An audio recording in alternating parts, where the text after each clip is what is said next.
Hello, Ryan Colcord, Realtor with Marples & Associates. I'm also the showing agent for the Marples Property Management.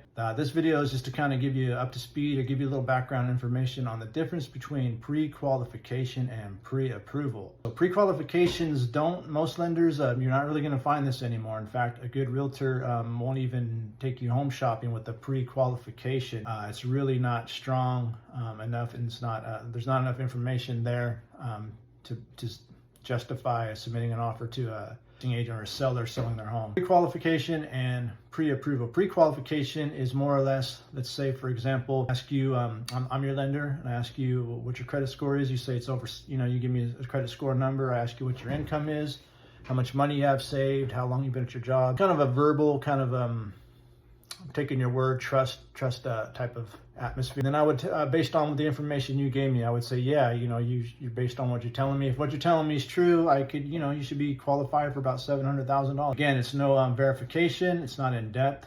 It's really vague, and no one really uses it anymore. With the lender on the pre-qualification, especially for a lease option, you still might want to meet with a lender, because that's the first step anyways. And you can kind of see where you're at. They could do like a soft pull instead of really pulling your credit, but give you a free consultation to kind of get you up and going, to see where what you could eventually purchase.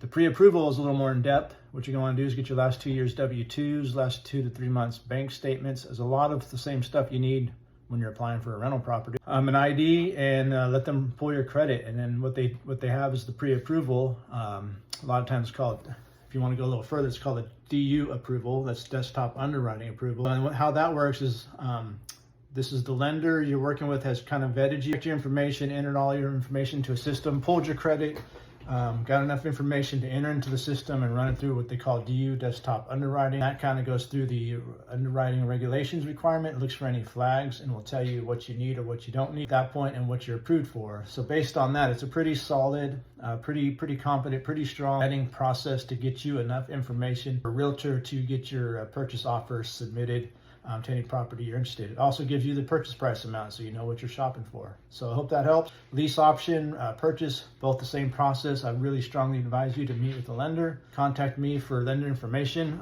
Get on the calendar, get a free consult. And it's only to your advantage to see where you're at and start the process. There's no obligation, just helpful information to let you know and let you see where you're at. Hope that helps. Have a great day.